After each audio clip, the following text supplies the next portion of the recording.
Guys, life आता रूटवर आलेली आहे. तर आजचा ब्लॉग आपण सुरू करूया. रामकृष्ण हरी. तर सकाळी सकाळी मी दूध घेऊन आलेली आहे आणि आता मला हे घरी ठेवलं की पाणी घ्यायला जायचं कारण आमचं प्यायचं पाणी संपून जातं यार रोजच्या रोज. आणि आज माझा दिवस बिलकुल अनप्रोडक्टिव्ह जाणार नाहीये कारण आज मला खूप कामं करायची आहे, लिहायचं आहे आणि तुमच्यासाठी एक सरप्राईज पण आहे, ते लवकरच तुम्हाला सगळ्यांना भेटणार आहे. मग दुपारी मला काही काम होतं म्हणून मी बाहेर गेलेली होती आणि मग घरी आल्यावरती मला टाईमपास करायची खूप इच्छा होत होती कारण मी सांगितलं होतं की तुमच्यासाठी एक सरप्राईज आहे.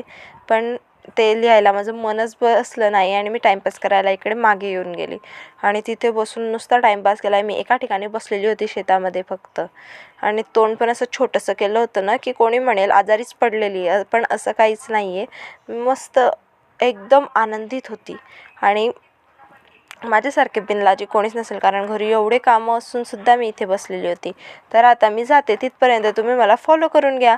बाय.